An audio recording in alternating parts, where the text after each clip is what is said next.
Hello Capricorn, and welcome to your monthly horoscope for January for the Sun or the Ascendant. Now I'm going to give you the major strands of what you can look out for this month, but please stay with me, for thereafter I will dive deep and in forensic detail share the dates and key influences to look out for. Now on the screen now you can see your chart wheel for the start of this year, and there's a big cluster of energy, a stellium, in your sign.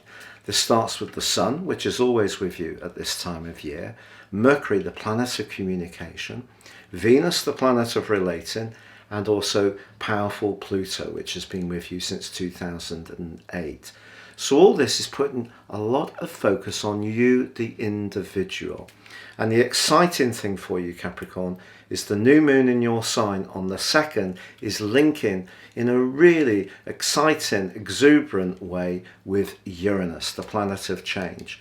So the chances are, the more that you're following your own gut instinct, the more you're being original in your approach, exploring your artistry and creativity, the better you're going to do this month and the whole of the year. But just to tell you, Mercury is in shadow at the start of this year. That started to emerge in the last 4 days of last year, so it could mean that some of the things you want to achieve don't go quite at the pace you want. Also, Venus, of course, is in retrograde still.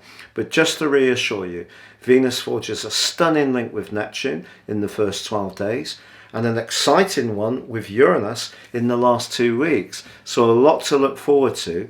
There is a full moon in your opposite sign on the 17th, which could be challenging and does need a little bit of care, but I will tell you about that. But for now, if you're new to my channel, I would be honoured if you would subscribe. Please click or tap on the bell notification symbol. And if you've yet to order your year 2022 personal horoscope based on your time, date and place of birth, you can do so now and get a character analysis and get 30% off. If you're ordering at the latter end of 21, I'll give you the rest of that year free. If you're ordering later in January, I will provide a full 12 months from the time of your order. Hello Capricorn, so your January forecast begins with that cluster of energy in your sign. But it's important to recognise that your ruler Saturn is in a right angle with Uranus again as we begin this new year and this new month. They came into an exact square on Christmas Eve after two previous connections last year, but broadly they were square within about 3 or 4 degrees for much of 2021, and that did create quite a lot of frustration for a lot of people.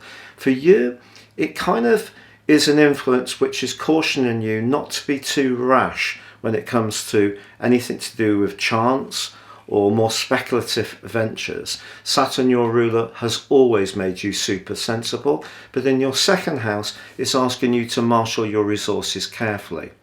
But Mercury moves into this area on the 2nd, but goes into a retrograde on the 14th. So when it comes to your resources, as much as all the energy you're putting in creatively can be very strong and see you make progress in some ways, you might not quite get the purchase and the traction you'd really like until the 20th, when the Sun arrives in Aquarius too. Now also, that wheel that I showed you at the start of the presentation, that did show the Moon and Mars in your 12th solar house along with the midpoint of the Moon and the Sun. So the psychological dimension is going to be important at the start of this new year. So whatever you're doing for yourself individually, there may be people who judge that. There may be those people who don't agree with it. And just be aware that however single-minded you try to be, there is the potential for distractions, and therefore important to be focusing on those people that you can absolutely count upon totally as you make your way into 22. But pleasingly, although Venus is in retrograde, it forges that gorgeous link with Neptune across the first 12 days. Venus in your sign could attract new people to you. It may well have done in December, particularly if you're single. In fact, more than one person, and it may have been an exciting time for you. But because it is still retrograde, you may be wanting to keep your options open, but its link to Neptune is truly magical. This is the stuff that true love is made of. But of course, true love isn't something that necessarily comes along that frequently. We can get very good friendships, very positive associations, but true love can be a little elusive. But this influence does point towards the potential. So if there's someone interested in you that really makes your pulse race quicker, then this is very fortuitous for you. Now, of course, the new moon in your sign on the 2nd is critical, because it's a great time to give yourself some kind of makeover. The more dynamic this can be, the better. This will lift your spirits. So that could see you refreshing your wardrobe in the winter sales. But the link to Uranus is the clue. Uranus is going to continue all this year in the 5th house of your situation, but it's joined on the 18th of this month by the North Node. So your creativity, imagination, self-expression really need to flow this year. And as long as it's not in a way that is costly to you, Saturn in the 2nd house, it can be a very enjoyable journey. However, by the 14th, Mercury does slam on the brakes, goes into a retrograde. If you are buying or selling anything online, keep the receipts. If you go shopping, just be mindful of your expenditure there. Things can go wrong, we know, with Mercury retrograde, but it can also be a time when we can use our nous, and you have oodles of it, to find bargains, to be a bit more astute in the way that we use logic, which Mercury represents, in the 2nd house of resources. So you can still turn that into a victory for yourself. What's more challenging is that from the end of week 2 for a week, the Sun comes into a conjunction with Pluto in your sign. This is extraordinarily strong. And if you want to transform a part of your situation, it's going to be quite fated, to be honest. And sometimes with the Sun and Pluto together, even if we're not ready for a big transformation, it can seem to happen whatever we do or feel. But this one goes into an opposition with the full moon in your sector of relating on the 17th. So if there is a relationship that's weak or not working for you, it's going to be teased out in the last 2 weeks of this month. The 20th, however, sees the Sun arrive in the sign of Aquarius. That's going to bolster the retreat in Mercury and also the position of Saturn. The Sun in this location is asking you to value yourself.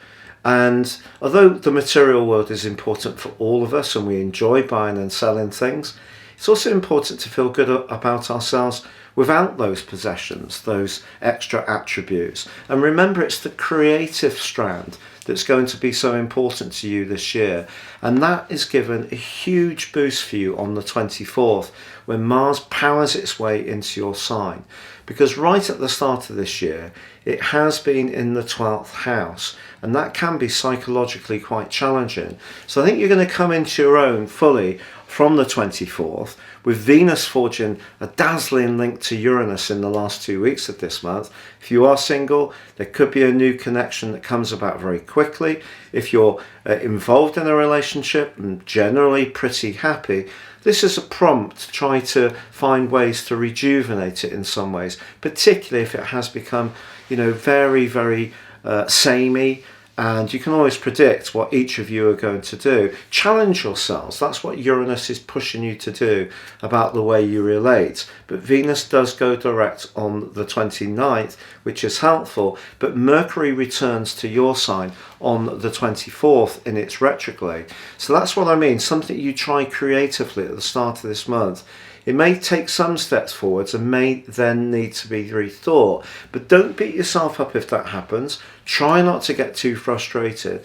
With Mercury transits and retrogrades, often the message is, when it finally unravels and unwinds, is that where we end up is where we needed to end up, and the start point was just a bridge to that ultimate position. So sometimes when we get really frustrated when there's blockages, it doesn't go at the pace we want, or events don't quite flow for us, actually there's often a much bigger reason. So try to be philosophical about some of the delays that might happen this month, but I still feel there's a tremendous platform for you to drive forwards. But it is important to be aware of the deeper, more sensitive side of your nature, and also your self-worth too.